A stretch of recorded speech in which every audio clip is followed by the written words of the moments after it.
Hello, I'm Kimberly Powell, and this is Showbiz Mums, a podcast about mums working in theatre and how they juggle the chaos of parenting plus an 8-show week. We'll cover birth stories, pregnancy and postpartum in the theatre industry, and discuss how to maintain a career whilst having kids, or at least trying to.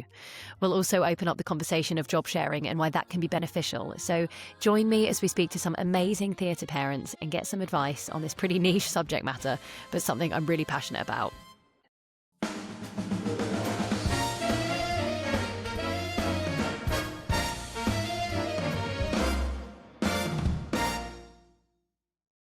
Today, I'm talking to Marianne Benedict. Some of Marianne's credits include appearing in We Will Rock You, Chicago, Dirty Dancing, Woman on the Verge of a Nervous Breakdown, I think we can all relate to that one. Grisabella in Cats, she played the witch in The Wizard of Oz, where she took over from Hannah Waddingham, you might have come across her, and she's mostly known for her incredible portrayal of Mrs Wormwood in Matilda the Musical. Marianne played this role before having her boys as well as after, so I'm looking forward to chatting about what that was like. Now, we met because we are both job sharing the role of Kate in Mamma Mia the Party at the O2, so we might as well start with talking about how the job share works. Also, hi, Marianne, how's it going? Hi, job share partner. Hi, job share friend. So weird because we, thank you for the lovely introduction, by the way, lovely memories. Oh, cool. It's so weird because we do the same role in the same show and we have a sort of WhatsApp relationship, don't we, between the two of us, but we never see each other. It's so strange. It's so strange, but yet it kind of feels like we're one in the workplace. Yeah. It's great, isn't it? It's great. Well, it's so typical because I feel like, I mean, we obviously all get on with everybody, but I'm like, oh, you'd be my friend. We'd be friends. We said that, didn't we, at the end of rehearsals? Yeah, we're like, oh, what a shame we're not going to hang out. I think we'd really get on. But I love job sharing with you. It's absolutely fantastic. It's so great to be performing again because I had a bit of a break from performing full time for a while. And it's so nice to be able to do it, but also not feel like I'm failing as a mother. Because you always do a little bit. So it's great to be able to kind of flex my performing muscles and do my thing that I've been doing for over 20 years and that I love, but also be present for my children for the majority of the week as well. So, well, some of the week. So, no, it's good. It's good. It all works. Yeah. It totally works. So just to explain how the job share works for us. So it's a 7-show week. Yes, which is unusual. Most shows are 8 shows a week. So we have a Thursday flip-flop, I like to call it. So I do one Wednesday to Sunday, you do Friday to Saturday, and then the Thursday we alternate, which is fantastic because we both do one of those, the double show day, which is always a long old day. So we get one of those each, and then we get one, I don't know about you, but I use the other day on the weekend as family day. So I get Saturday with my kids, they do their activities, see the husband, and then Sunday at work, obviously, or vice versa. And then during the week, I've got to have the childminder to pick the kids up from school so I can get to the O2 in time. And I also have a teaching job alongside, and the teaching job I do when the kids are at school. So it's great because I'm able to just about earn enough money with doing the 2 jobs together, but still seeing the kids, a really good amount of time. So it works for me. Does it work for you? Totally works for me. It's just a happy meet in the middle, and as well, like you say, I think with the teaching, once mine are at school, it would be nice to do something else as well, like during the days, so you've got that time. The only thing is when they go to school, because I had this when mine were babies, I'd spend the whole day with them. By 4 o'clock, I was quite ready to walk out the door and hand them over to someone else. But when they go to school and you're doing 8 shows a week, it's like another kettle of fish because you pick them up at 3:15 and then you have to go and get on the train an hour and a half late or something. So it sort of opens up another... I suppose there's challenges in every phase, isn't there? Every chapter brings its own challenges. And at the moment, I've got one at school, one not at school. So I kind of feel like I'm getting the best of both worlds because I'm getting to spend that time with my preschooler, which is so special. But I also get to do 2 or 3 pickups a week with my other son. So I feel really lucky that I've got a really good balance at the moment. Totally. That's great. Yeah, I think because it's that 4-show weekend that's the real killer I think with our show especially, the 4 shows is quite unique, and also because it's an early start, because it's the immersive theatre and it involves a meal and everything, it does start earlier than other shows. But even so, most shows in the West End are starting to do Sundays now, aren't they? So That's true. yeah, so I think it doesn't really matter what you're doing. The weekends are eaten into more than they ever used to be. And it's understandable, of course, Sunday afternoon shows, especially for family productions, they sell brilliantly. It makes sense. But when you are the parent in the show, it does bring a certain set of challenges. Yeah. For sure. So, did you have Sunday shows in Matilda? Yes, yeah, we did. And we always used to have this thing of, because it was slightly later on a Sunday, it started at 3 o'clock. Um, we'd always do something nice in the morning, like go for a coffee or like have brunch at home together or whatever. And it'd be like just popping out to do a show because I could make it home for bedtime because we came down at 5:30 and I would leg it to the train. So I would get home for bedtime. So I reasoned in my head of, well, I'm with them Sunday morning. I just pop out to do a quick show and then I'm back for bedtime. And then we had Monday off. And then I wasn't back till Tuesday evening. So I had 2 bedtimes a week, which made it, manageable in my Yeah. brain. The kids are fine. They don't remember. This is the They thing. don't It's all on us. No, they don't remember. They don't care. We're not scarring them for life, even though it feels like you are.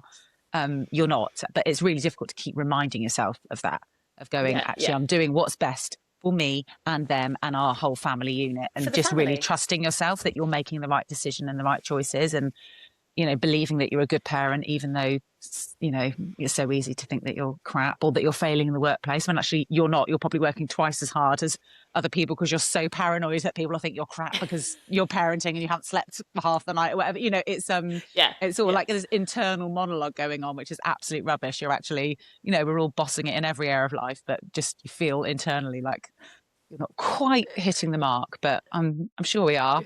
Yeah, preach. Yeah. So, right, so take us back. So were you trying for a baby when you were in Matilda? Yeah, so not when I started, but then we sort of got to a point where we were like, oh, sort of I'm over the 35 mark. So, the old clock's ticking.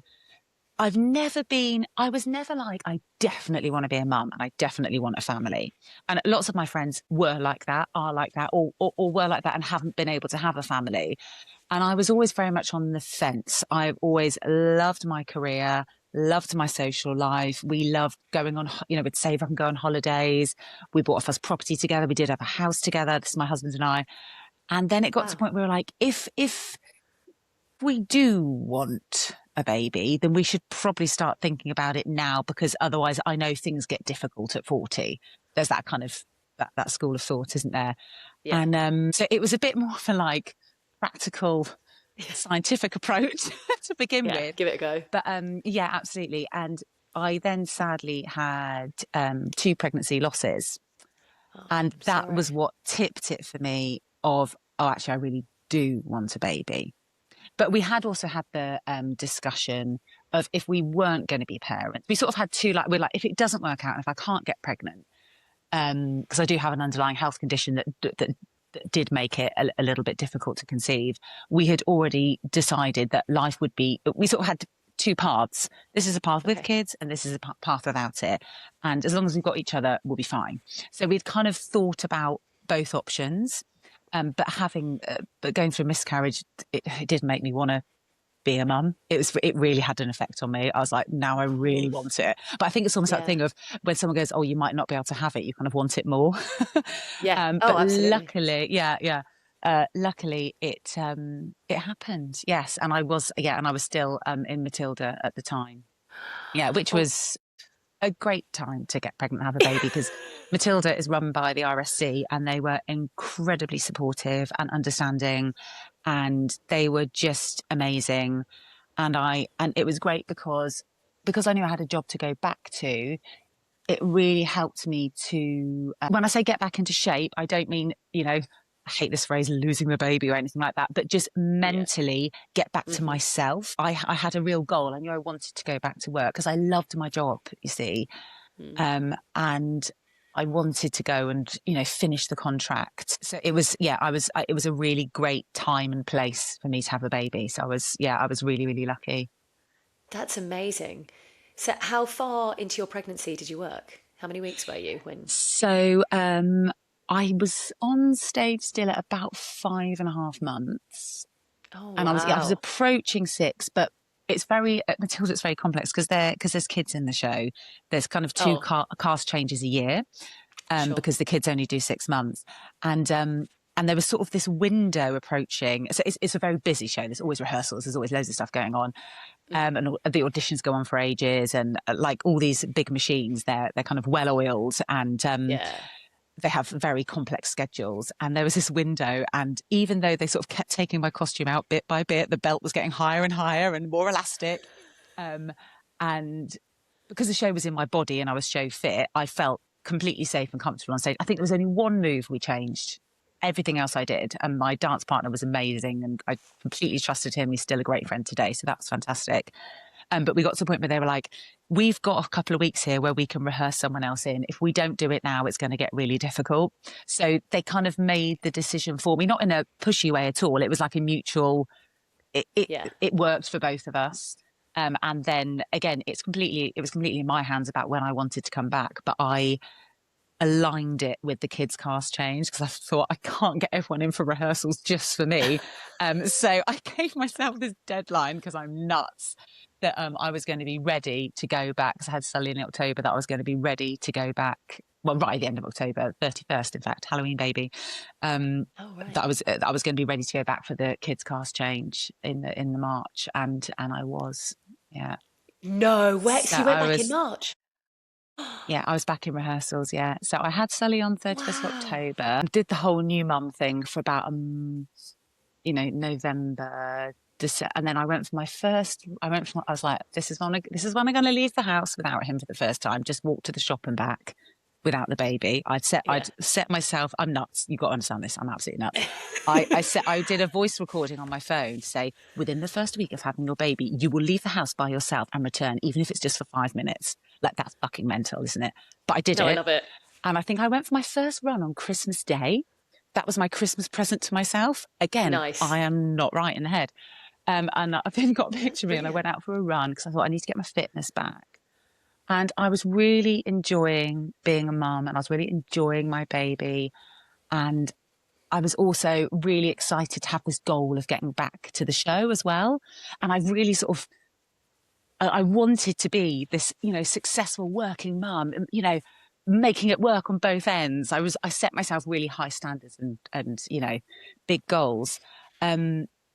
But things became a little bit hard because in the March I'd done rehearsals, and like I say, the RSC were fantastic. They did me some fitness sessions to make sure I was physically back. I went to see the physio to make sure my tummy muscles were back together. Been Wow. signed Yeah. off. The midwife had checked that my womb wasn't hanging out or something. Um, Yeah. when I did my first show, I did Loud, which is renowned for it's a really hard number. It's much harder than it looks. And I came off stage, I was like, fabulous, my womb didn't fall out. That was literally the best thing I said. Brilliant. So I funny. can't believe you did Loud at 5 months pregnant. I mean, even that's Yeah, five and a incredible. It's half. incredible, Yeah, Marianne. yeah. Like, that is, But I think when you're oh, show fit, it's in your. yeah, sure. I was the fittest I'd probably ever been, because you have to be to play that role. Yeah, And so it was just, it's a bit like, when you sung a song into your voice.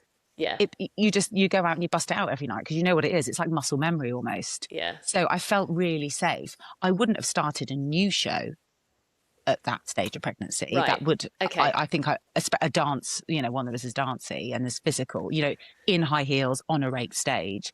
But I felt really strong. And I was Great. well in my pregnancy as well. I wasn't too, usual amounts of morning sickness. Morning sickness, again, was stupid label. Just generally, Ridiculous. all day feeling a bit nauseous. I was lucky that I was well enough to do the show. And I don't think I even had any time off. Do it when I was Wow. in it. Can't remember. Yeah, brilliant. But yeah, so I planned to go back. And then there was a massive spanner in the works, because I was due to open the following week, reopen. So I had a 5-month-old baby at home. And the week before I was due to reopen, my mum got diagnosed with brain cancer. Oh, And she was going to be doing all my weekend childcare. And as we've just discussed, Tuesday show Saturday, show Sunday. Now, obviously, the bigger thing was the cancer that trumps the childcare. But so my entire world was thrown upside down. I was like, I'm reopening in a West End show next week. I'm doing 8 shows a week. I have a 5-month-old baby.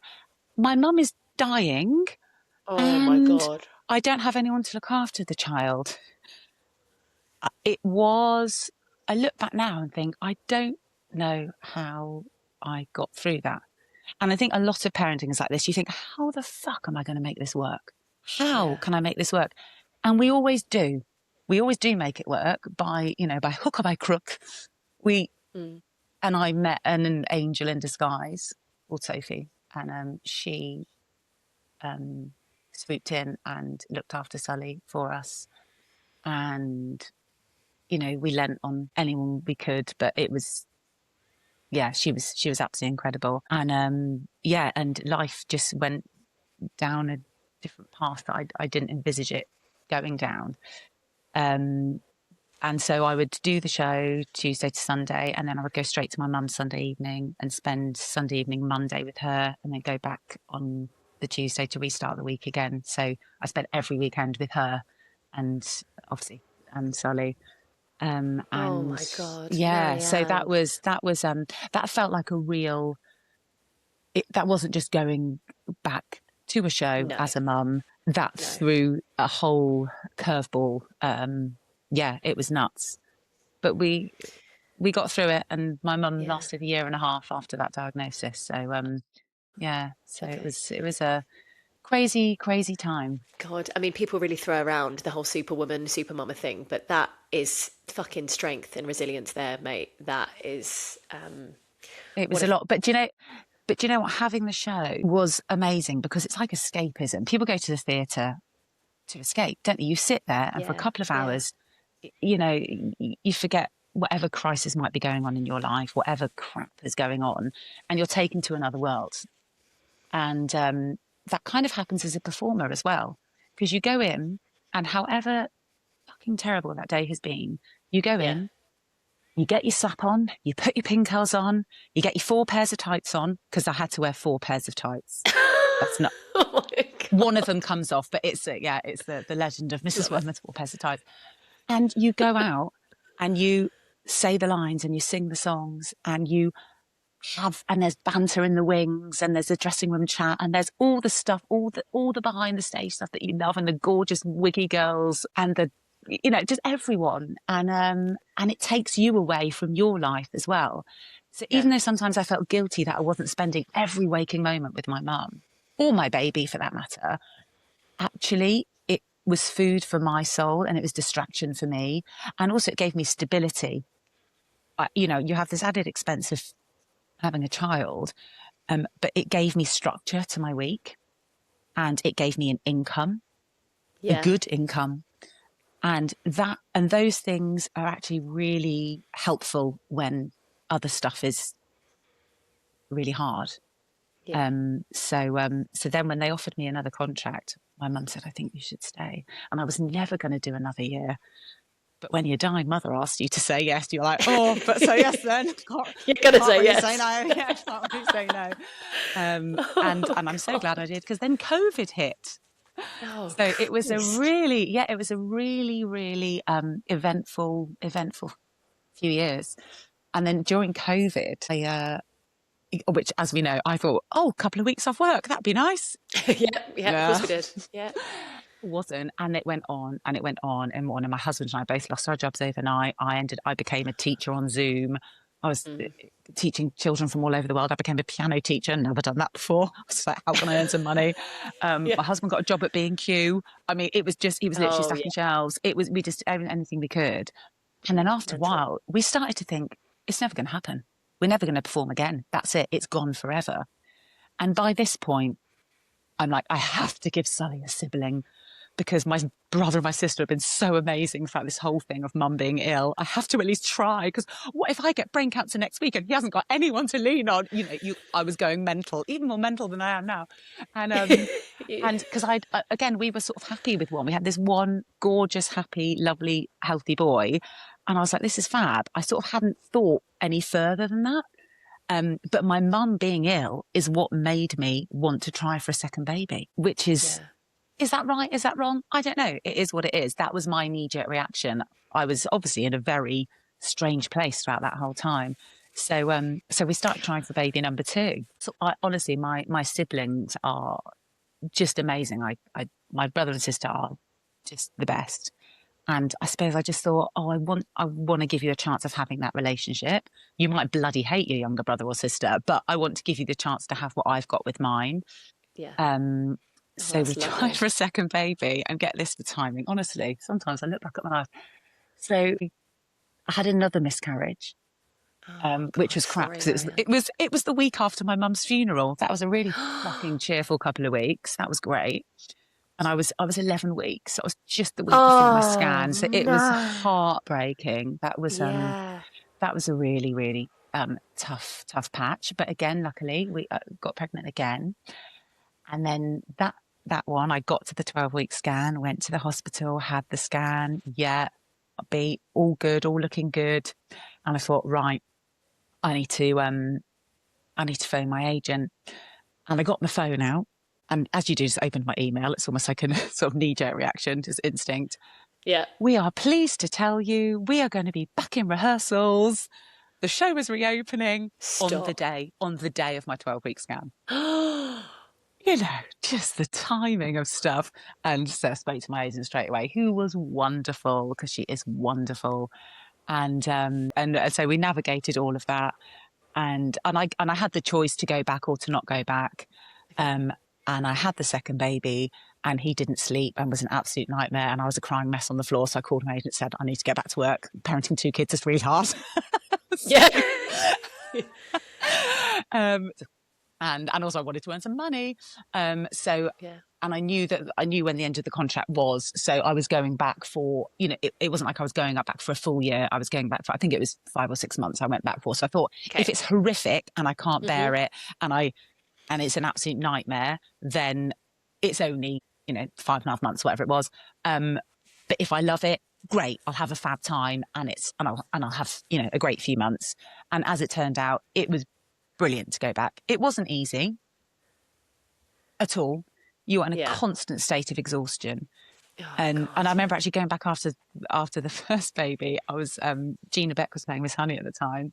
And there was one scene that we do together. And we always talked about, did you ever get twitchy eye when you're so tired? Your eye twitches like a spasm? All the time. I felt like I was glitching, like my eye would constantly. Yeah. And you're like, I've got these big blue eyelashes on and I'm on stage and I'm giving it. And my eye is doing this. I'm doing this one scene because she had a kid as well. I could see her eye was doing it. And I think she could see my eye was doing it. That is brilliant. Oh God, we were just shattered. But I'm so glad I went back, because also I got the chance to say goodbye, because when everything closed during COVID, it was like the rug got pulled from under us. No one had the chance to, do your last show, pack up your dressing room, say goodbye, people come and see you for the last time, blah, blah, blah. Like you do with any show. It becomes, you're part of a family. It sounds cringe, but you are. And then you come to the end of the contract and you say goodbye. And I never got the chance to say goodbye to a job that I was so fond of, that had been such a massive part of my life, that had been there for me through losing my mum, through having 2 children. It was so special to me. And I made some wonderful friends on that job as well. It was really such a massive chapter of my life. How long did you do it for? So because of COVID and pregnancy, I did it for 2.5 years, but over a 5-year period. Right, yeah. Because of COVID and I had 6 months out. Yeah. I've had 6 months out to 7 months out for baby number 1. Then we had COVID. Then I had baby number 2. And then I went back to sort of finish off. So it was very, very stretched out. Yeah. But like you say, after 5 years of life, you want to go and say goodbye to it. Absolutely. And for me as well, I needed that reason to get myself match fit again. I mean that vocally, physically, everything. Yeah. I think it's very easy to get stuck at home, rocking in a corner, cleaning up poo and spilt food and, all the rest of it. It's having a reason and a purpose to get up, get out and get on with it. for me, that I found that really, really helpful, because self-motivation, I think, was a bit tricky, because I was kind of at rock bottom in various areas. So it was really nice to have a focus and have a goal to go towards. So I look back now and think, you absolute nutter, what were you thinking? But I am so glad I did it. I have zero regrets. No, I think it's brilliant. I think it's that. There you go. I told you I'd overshare. No, but I love it. But that is, it's the finding the purpose that isn't the kids that I think is important for all of us theatre people. That it was the only thing for so many years, and then suddenly it's gone. That then you're like, oh, I know I need it back in some way. Yeah. I think especially because performing and being in showbiz, it's so consuming. It's your head, it's your heart, it's your body, and it's your social life. It's so multi-layered in what it gives you, that when it's completely taken away and it feels out of your control, you can feel a little bit out of it, alone, sort of questioning, and then reminding yourself, work isn't my life, and we know it isn't. It's friends, it's family, there's so much more to it. But you sort of, I found, because I had a bit of time out after Matilda, because, as you can understand, after the few years that I'd had, I needed to just have a bit of time out. My voice had suffered as well. I wasn't singing correctly. It's really important after you have a baby to check in with your voice. So I went through some vocal coaching to get my vocal strength back again and remind myself how to sing, because, I'd been grieving. I'd had many things to grieve, and also because of the change in your stomach muscles and everything, the way your diaphragm, everything around the area of your diaphragm, it affects your breathing. And so I was sort of only breathing probably with about 50% of what I should have been breathing with. But I didn't realise, because I was in an absolute state of turmoil for reasons that you now know. So I just needed some time to breathe and to spend with my kids and to get my voice back to where it should be. But what was really important is, for a while, I did feel a bit lost, and I was kind of swimming around, and I was sort of teaching here and there and doing what I could. But I needed to have some gigs in the diary and go to the gym and stuff like that. So again, I felt like myself, because being a mum is great. And I have such admiration for people who are full-time parents. I think it's absolutely fantastic. I bow down to them, because I couldn't do it. I really struggle to be a full-time parent. I bloody love my kids more than anything. But I find being a full-time parent really hard. I find working full-time really hard as well. Hence the job share being the ideal, middle ground. Yeah, totally. So then what made you start to think about coming back? I left Matilda on the Sunday, and I was straight into my teaching job on the Monday. When I say I needed time to breathe and come up for air, I still had work in the diary, because I've never not worked. I've worked since I was 12 or 13. I'm a worker. I'm a grafter. I like earning money. I like having my own money. I like contributing to the household. And also, like I was saying, I've never not worked. So it felt really odd to go, I've got kids and I'm just not going to work. Like, A, we couldn't afford to live on one wage, but also I can't, like, for me, going out to work is part of who I am. And I enjoy it, So I was part-time, and it worked. It was really good for a while. It worked well. And then I started to get the itch, the itch where you're like, I quite fancy it. I think I might be ready. And my voice was feeling stronger. I'd done loads of work with Jane, and he was amazing. He's amazing at working with women in their 40s and women postpartum. And Brilliant. I felt like I was ready. So auditions were coming in. I was going up for screen stuff, and I got a couple of bits there, just tiny things. I was doing sort of corporate gigs and stuff, and then I started going up for shows. But I thought I was ready. I don't think I actually was, because I was going into the audition room and I wasn't nailing it. And I've always been quite realistic about what I'm right for and what I'm not.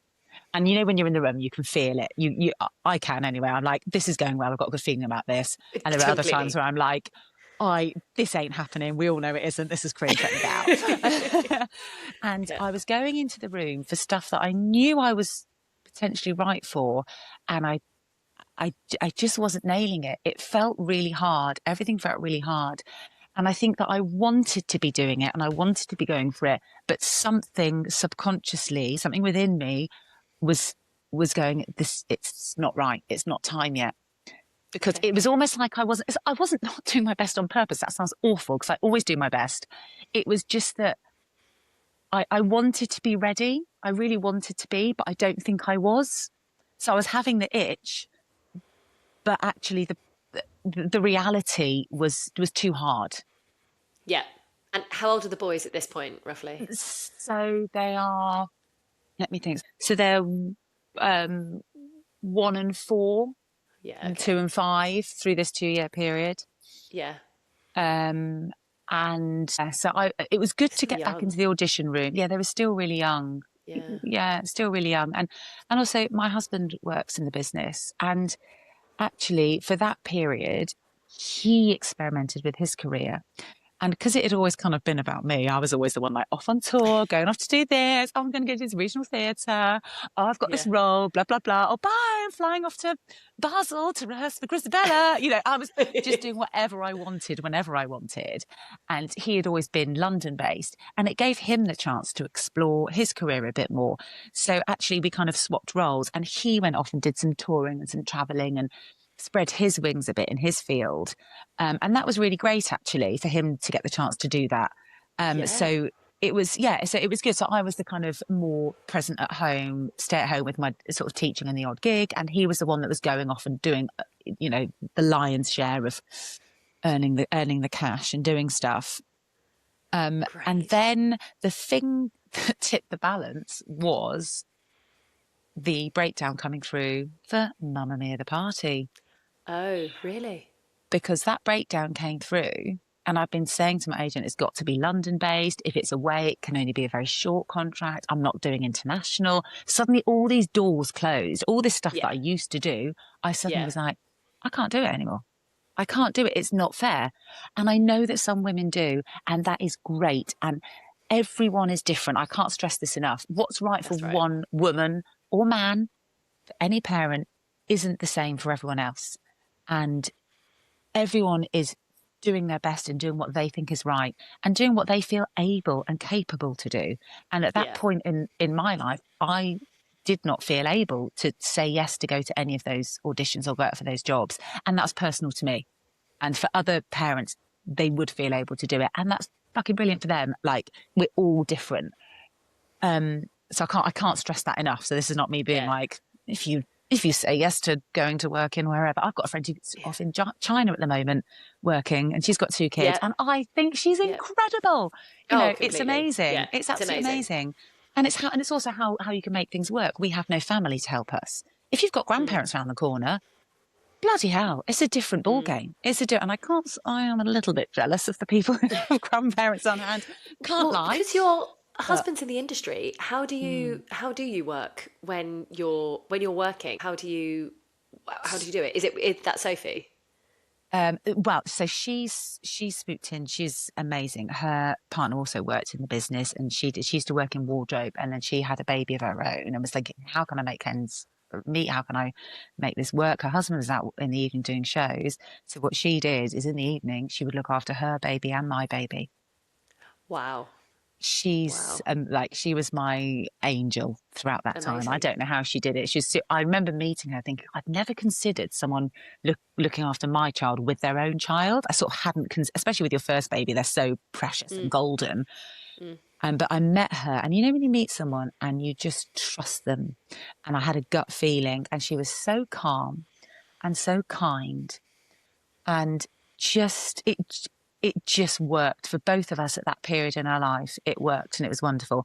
But affordability wise, it wasn't. Because the thing is, when you work 9 to 5, childcare in this country is set up for you to work 9 to 5. The second you work Yeah. evenings or weekends, there's nothing there. And when you Yeah. are paying a nanny or a childminder by the hour, and you're both working all weekend and in evenings, Yeah. it racks up. And suddenly you go, what's the point? I'm missing out Yeah. on all this stuff and I'm knackered for whatever. So we always knew it wasn't a long-term solution doing it that way. It wasn't sustainable. But for that period, obviously, while my mum was ill and we were thrown into turmoil, it was bloody amazing. Right. That we are lucky enough to have a spare room in our house. So Oh, we great. went down the au pair route.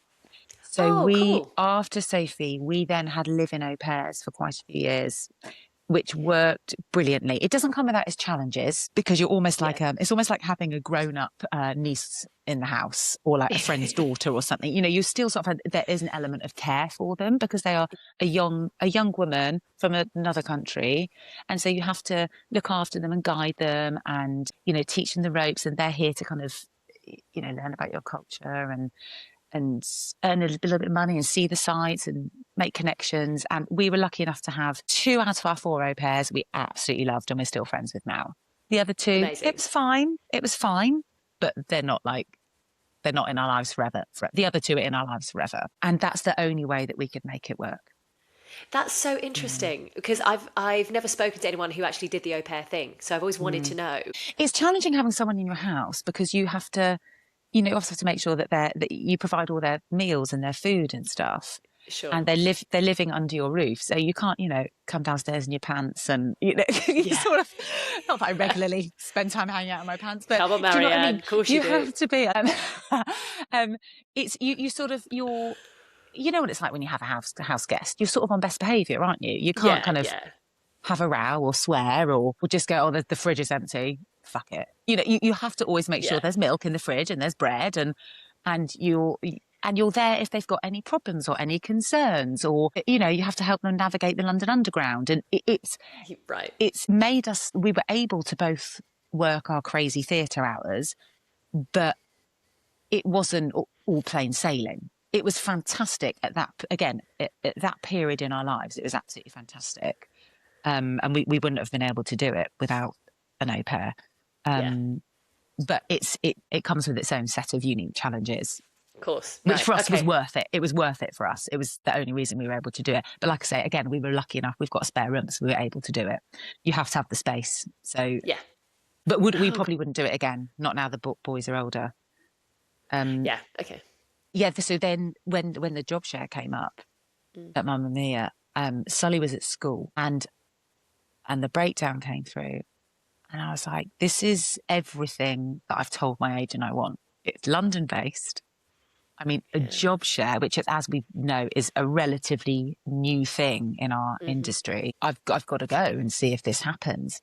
And it was the best audition I'd done in years. And I think it's because I knew it was workable. Yeah. I went in there and belted a top F. I mean, who did I think I was? Oh, for God's sake. As if you need it for the role of Kate singing from ABBA. No top Fs required, dear. That was just showing off. Oh, thank God. Otherwise, I would not be doing the job. Stop. And I think it was because I knew I could make the job work for my family. I knew that I could do it. And I think possibly with the other stuff I'd been going up for, in the back of my mind, I was probably thinking, I don't know how the fuck I'd make this work. Yeah. And so it was almost like I was stopping myself. I'm not saying like I would have got the job if I hadn't at all. I just don't think I was doing my best in the room because I was scared. I think I was anxious. I was a little bit of that going on. And also I'd really lost my confidence actually, which is quite hard to admit. I think when you've had a couple of years out and I'd had a real bumpy ride before that, and and with the vocal problems that I'd started to doubt myself, and I was going to auditions and not getting them for, all for various reasons. And I just had lost my confidence a bit and got to the point where I was like, God, can I even still do this anymore? And that job came up and I thought, I can do this. I know I can do this job. Yeah. And you got it. I think I went to the audition confident, and I do this because I'm a singing teacher. Yes, even singing teachers can have vocal problems. Just putting it out there. 80% of singers have vocal problems in some point in their career. Thank you so much for talking about the vocal stuff because it's so important and there's so much stigma. And I don't know one person in the industry, particularly not our age, that hasn't suffered some sort of vocal injury or vocal health issue. So I like when people talk about it. Yeah. It's like a dancer saying they've never, ever had an injury. Of course you have. Everyone's been injured at some point, And it doesn't mean you're a shit dancer. No. Just, life. Stuff happens. Yeah, so I went to the audition and did the best audition I've done in ages, because I thought this is a job that I know I can do. Yeah. And the rest is history. I got it and met you, and it's just been, I cannot emphasize enough how mutually fun, successful, just how good this job share has been between the two of us. We had a relationship, a little chat on WhatsApp, and just basically having a bit of a mutual like, love you, man. God, this is so cool, isn't it, Lush? We just like have such a great relationship, just sort of working out days and this, that, and the other. And so we're just so lucky that we have a real like transparency, a real understanding. We're both like very approachable, and it just makes it work so beautifully. And This is it. yeah, I've definitely got my confidence back, feel like myself amazing. again, but also I'm so grateful that I get to be a present parent as well, which is amazing. And I think the company as well, firstly, hats off to them for, there's 2 job shares going on in our building at the moment, and hats off to them for embracing that, because I think you just get brilliant women who otherwise wouldn't be able to get back into the workplace for whatever reasons. And also, we go there and we love it and we give 100%. And it's as a running joke, work is easier than parenting. We all know the person at home has it worse. And so we go to work and we're thrilled to be there and give, like, I would never go off sick. If I go off sick, I've got to be home with my kids. I'll go in and I'll smash it out and I will stay well. It's we're thrilled to be there. And I like to think that because we're not there all the time, we're not exhausted by work. So hopefully the energy and enthusiasm that we bring into the workplace, hopefully, is catching, and that people are able to bounce off what we bring in.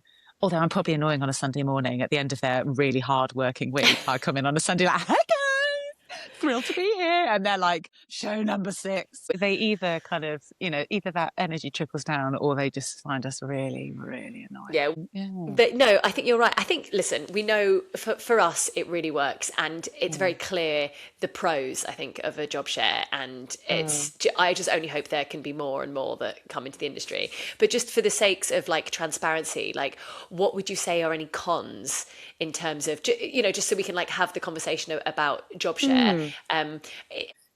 So before I say the negatives, I was going to say for the company, another great positive is they do have an emergency standby, in that it's in our contracts that if shit hits the fan and the show might not go on because there is no cake, they can call us. I'm 25 minutes down the road from that place. So so it's like we're like an added insurance policy, which is a real plus, because as we know, it can be to the wire sometimes with shows when there's lots of sickness and injury and everything else. But I think in a way, so yeah, you have to go into it knowing that you'd be okay with whoever it is who you're sharing the job with. I think it's more about the other people, because in our situation, so we play, it's Kate and Nikos, a husband and wife situation. And so that guy, whoever's playing Nikos, has to deal with 2 different women. And we are both very different. We're different in stature, in tone of voice, in movement pattern. We're very different. Now, lots of guys would love that as like, oh, it's great. It makes the show really different. Maybe it breaks the week up for them. It's really fun being able to play, against 2 completely different women. I think there are some actors that would really prefer to have continuity and build up that really close relationship with one actress and that intensity, and carry that through. But then, at some point the first cover's going on or the second cover's going on, and you have to, guess what? Act with someone else.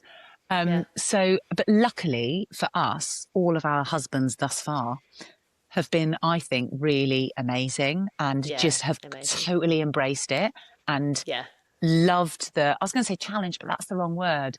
Just loved the uniqueness of having, 2 wives for the price of one. And they've really embraced it.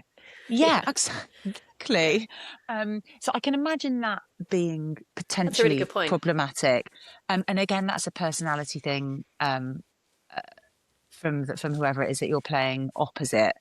I think the only other situation where it might be difficult is if it's like an intricate dance show, which, I'm a mover. I'm a pretend dancer. No, you're not. You're a bloody dancer. I just wonder, like, stamina-wise, there are Yeah. some shows where you really need that 8-show-week stamina. Yeah. I don't know. Yeah. Maybe I'm wrong. I'm just throwing out ideas out there about situations about, Yeah. I'm trying to sort of be on the fence and think what would counter arguments be for it. Yeah. You have the 2 people in rehearsal and there's 2 sets of costumes and that sort of thing.